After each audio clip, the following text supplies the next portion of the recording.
नमस्कार मित्रांनो, माझ्या यूट्यूब चॅनेलवरती तुमचं सर्वांचं मनापासून स्वागत आहे.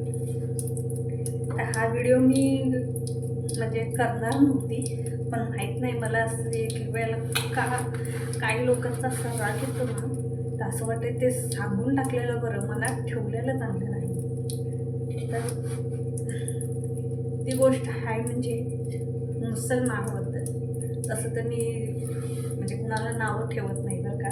त्याच्यामध्ये चांगली माणसं पण भरपूर आहेत आणि थोडीफार वाईट माणसं पण आहेत. म्हणजे आता खरं सांगायचं म्हटलं तर मुस्लिममध्ये आणि हिंदूमध्ये मी जास्त म्हणजे हे करत नाही, कारण की हिंदूमध्ये पण काही माणसं आहेत बरं का तशी.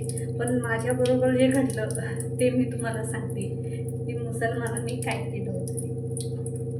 तर आम्ही असंच फिरायला गेलो मुंबईला मध्ये आणि म्हणजे फिरायला आम्ही तसे भरपूर ठिकाणी फिरलो होतो. मग जाता यायच्या टायमाला आम्ही महालक्ष्मीला आणि तिथं हाजी अली म्हणून एक दर्गा आहे, तिथं गेलो आम्ही. तर तुम्हाला सांगते, आम्ही मंदिरात जायच्या टायमाला म्हणजे जर लांबनं जायचं तर आम्हाला माहीत नव्हतं. मग आम्ही दुसऱ्या दरवाज्यातनं गेलो आणि तिकडं आम्ही चप्पल सॉरी वाऱ्याने काय तर पडलं. तर तिथं आम्ही चप्पल काढली आणि तिथं माहीत नव्हतं ते मंदिर जवळ आहे का लांब आहे ते. मग कारण की आम्ही चुकीच्या रस्त्यातून गेलतो ना त्या साईडला. मग चप्पल आम्ही इकडे काढले आणि तिथं नाही म्हटलं तर अर्धा किलोमीटर इतकं लांब आम्ही चालत गेलो आणि दर्शन वगैरे महालक्ष्मीचं केलं.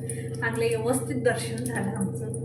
आणि परत यायच्या टायमाला आमची चप्पल हाय त्या जागेवरती होती बरं का. म्हणजे एवढ्या लांबनं हाच प्रॉब्लेम होत आहे एवढ्या लांबनं असून सुद्धा ते चप्पल हाय तिथंच राहिली. आणि परत ना आम्ही गेलो हाजी अलीला तिकडच्या दर्शनाला. तर तुम्हाला सांगते, तिथं एका व्यक्तीची चप्पल ठेवायसाठी 30 रुपये सांगत होते एका व्यक्तीची. म्हणजे अजूनपर्यंत तर मी असं कुठंच बघितलं नाही की इतके पैसे घेतात म्हणून. ठीक आहे, तुम्ही 5-10 रुपये घेता त्यात काहीच प्रॉब्लेम नाही मला, कारण की सगळ्या ठिकाणी तेवढेच पैसे घेतात. पण आम्ही गेलो तिथं एका व्यक्तीला त्यांनी 30 रुपये सांगितले. तर मी आणि माझी बहीण होती आणि मुलगी होती, आम्ही तिघीजणच गेलो.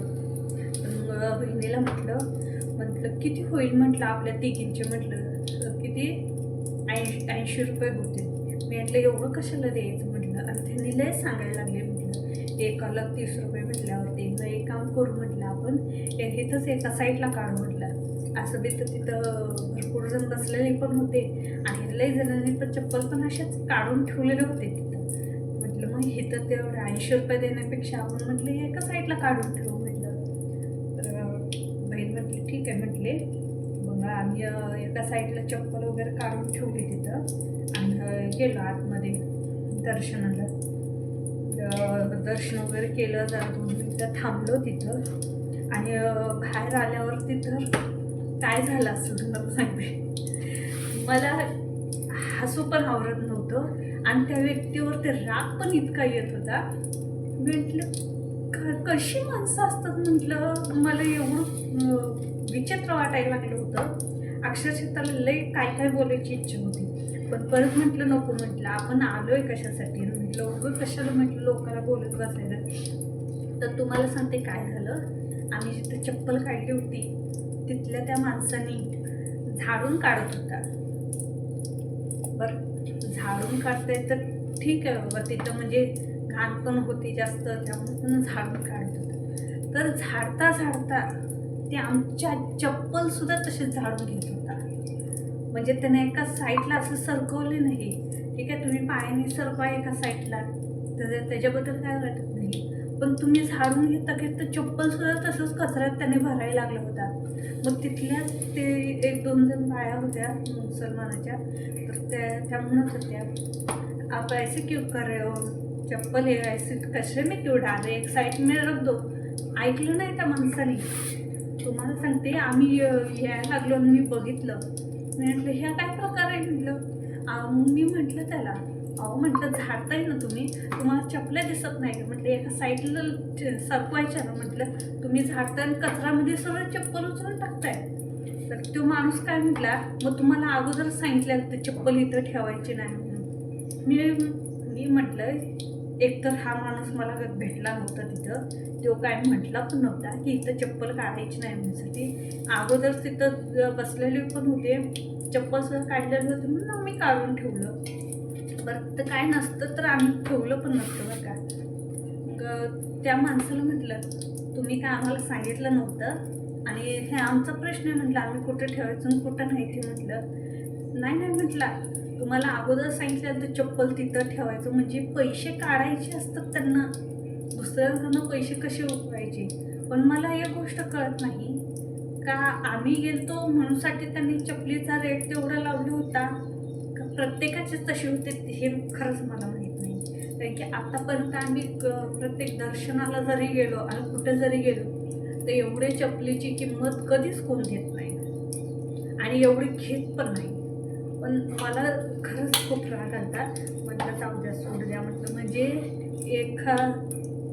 एक मुसलमान खरं इतके हलकट असतात ना की विचारायला नको.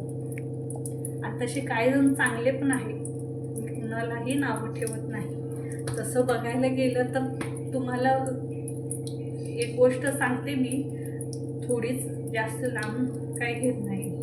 म्हणजे माझी आई जेव्हा लहान होती तर तिचे आई वडील वारले होते तेव्हा एक मुसलमान बाईंनीच म्हणजे तिला कळत होतं बरं का, ते सांभाळ वगैरे करत होती, सवरत होती. म्हणून मी म्हणते प्रत्येक मुसलमान वाईट नाही. आणि काही वर्षानंतर त्यांची सुना आली, त्यांचा एक मुलगा असाच पिण्यात वारला. मग त्यांनी म्हणजे ती म्हातारी झाली, खूप वय झालं तिचं पण. मग नवरा बायको परत न ती आजी त्यांची मुलं कंप्लेट 2 वर्ष आमच्या घरात राहत होती. मुसलमानाची होती बरं का ती, कंप्लेट 2 वर्ष राहत होती. पण 2 वर्ष राहिले तर कधीच त्यांनी असं म्हणजे त्यांच्यात खातात ना मटण वगैरे तसलं कधीच आणलं नाही. मी खोटं सांगणार नाही, जे असेल ते खरं. म्हणून म्हणते प्रत्येक मुसलमान वाईट नाही. आणि काही मुसलमान असे असतात की माहीत नाही त्यांच्या डोक्यात काय चाललेलं असेल. पण मला एकच व्यक्ती असं पहिल्यांदा भेटला असेल बरं का, अजूनपर्यंत मला असं कधीच भेटलं नाही. मग आमचे शेजारपाजार पण आहे, पण कधीच असे नव्हते बरं का. म्हणून काही जणांचा असल्याचा खरंच राग येतो. काय म्हणणार पण आता.